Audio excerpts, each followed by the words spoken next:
hear myself. Hello, hello, hello. My name is Haitsma, and today I would like to share with you my experience in Model United Nations, a form of political role play that takes place all over the world. A form of political role play that takes place all over the world, and that helped me gain a better understanding of global issues and the real-world politics surrounding them. So, Model United Nations, or MUN as I often refer to it, has been truly an amazing, awesome, and just intellectually enriching experience, and so far has been the highlight of my academic career. But for those of you who have never actually attended a Model United Nations conference, you may be curious as to what I'm on about or how they actually work. So, you start off by picking a country to represent on a real-world issue. In the past, I've represented Spain and looked at the illegal arms trade. I've also been in Germany and dealt with cybercrime. Recently, I also represented Norway and dealt with LGBT rights, lesbians, gays, bisexuals, and transgenders. And most recently, I played the role of Netherlands and looked at drug abuse prevention in the ASEAN region. Essentially, it's just a day where high school students like myself can pretend that they're in the actual UN, which is such an awesome experience that many schools actually have. So for example, let me tell you about representing Germany and looking at the topic of cybercrime. So on the day, my brother and I showed up and we were feeling pumped. I mean, we had done a lot of research, we had put in a lot of hours into it. Quite frankly, we just felt like we were ready to take on the whole world. In the end, we kind of agreed that this was more the effect of a suit than anything else, but nonetheless, we were excited. So we also came with a drafted resolution, which was a possible solution to the issue we were talking about. And we also had looked at and thought critically about which countries would be willing to agree and actually support it. And we did this by researching their policies and looking at which were most similar to Germany's on the topic of cybercrime. So our committee was dealing with cybercrime. However, there was about 5 others, each with about 20 students in them, otherwise known as delegates. And the whole point of a committee was to present a resolution and debate its effectiveness and then vote on it accordingly. However, there was also a very strong competitive element, and this was the element that I found particularly attracted me. And it was that you were never the only one presenting a resolution. There was, in fact, mostly 2 or 3 others in the room. So it became just this huge race to see who could gain the most support. And whoever did was often the one who would get their resolution passed. And if they did get it passed, it would head to the next level, which was known as the General Assembly. And here all the people from all the committees were together in one room. So you had to repeat a process that was same, but a little different. This time, you were presenting it in front of 100+ students, so you were facing what felt like infinitely more debates surrounding your resolution. The main part of our resolution involved the establishment of an international criminal court specific to cybercrime, something that doesn't exist yet despite how rapidly the problem is actually growing. And after 30 minutes of intense debate, my brother and I's resolution managed to pass. So as you can see, a Model United Nations event is a very, very busy event, and the performance on the day is not at all possible without the adequate preparation. And it starts by choosing a partner. It started off with me choosing my brother in most of the cases. However, once he left the nest and headed off to college, I decided to partner with a close friend of mine who's in the audience today.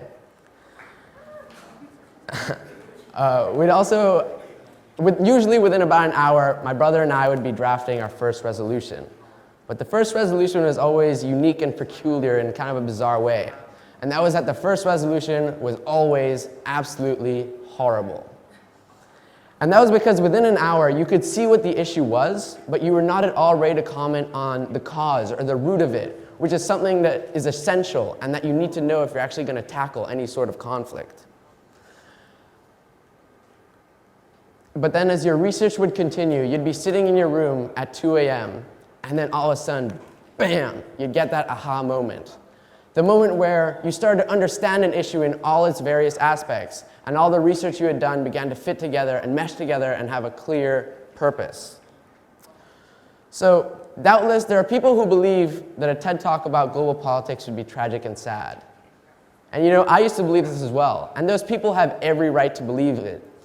Because it seems like today when you turn on the news, all you're met with these days is negative images like these. But that is why this understanding I spoke of earlier is so crucial, because the reality is these issues that another 100 high school students and myself debated happen in our world.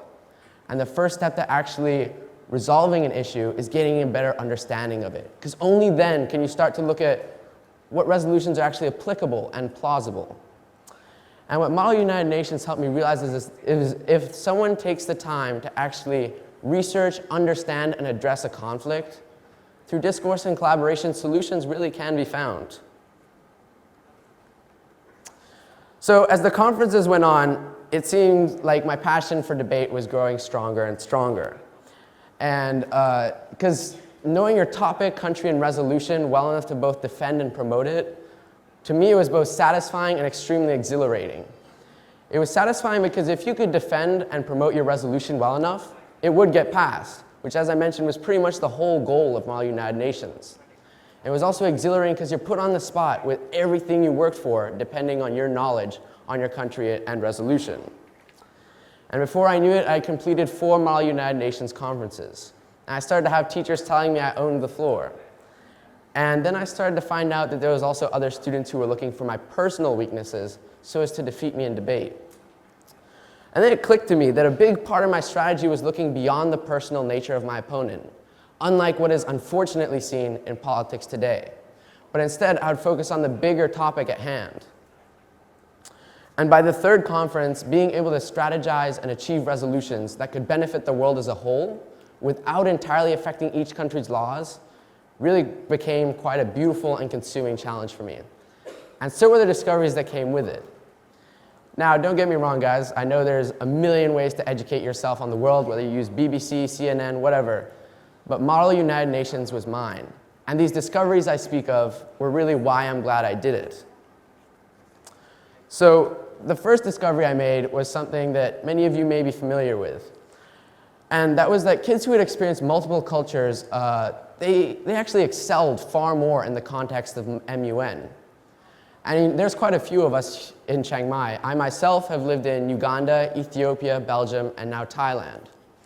And it seemed like kids who had lived all over were really good at putting aside any sense of nationalism that could only benefit one country, and instead were super good at just focusing on the issue at hand. I also noticed that if you look at a conflict from the perspective of a country that is neutral to the situation, it became a lot easier to look at it without being overly nationalistic or biased. Another discovery I made is something that I'm sure all of you know and are familiar with, and that's that none of us are the product of just our own efforts. Family was absolutely crucial to my MUN experience, starting with my brother, who had been that one right there, who had been my partner for 3 out of the 4 conferences. He was always there to help me with my research or when I was stuck in a bad situation. For example, when we represented Spain, we were looking at the illegal arms trade, and we were focusing primarily on a terrorist group known as the PKK. And when we were in the General Assembly, finally someone stood up and asked me, what does the PKK actually stand for? And I totally blanked. There I was up there in front of 150 people, and I totally blanked. So I turned to my brother, and he's already tearing through our binder looking for the answer. And after 30 seconds of awkward silence and 150 people waiting such a basic response, he came through with the answer. It ended up not even being in English, and we couldn't even pronounce it, but the point is he came through with the answer. Furthermore, my dad, who works for the European Union, could always provide exclusive EU documents, such as the actual protocol on cybercrime, which gave us a huge edge over some of the other delegates. And my mother, who works on a global scale, could always provide new perspectives and insights on resolutions and issues we were discussing. But see, it wasn't just family, it was also international friends. I mean, there was really resources everywhere. Because on the night before the conference, I was discussing with a friend of my mom's about our resolution concerning cybercrime. And I told him that anybody who committed any sort of international cybercrime would be tried at the International Criminal Court of Justice. However, he told me that this court had only ever taken on 2 cases, which really stumped me and my brother, and it meant that we had to change our resolution the night before the conference. But we were lucky because the other students who had made the exact same mistake, they were stumped countless times on the day. But by the end of the 4th conference, all the discoveries I'd made had led to me learning the most important lesson of all. And that's the one I want to pass on to you guys today.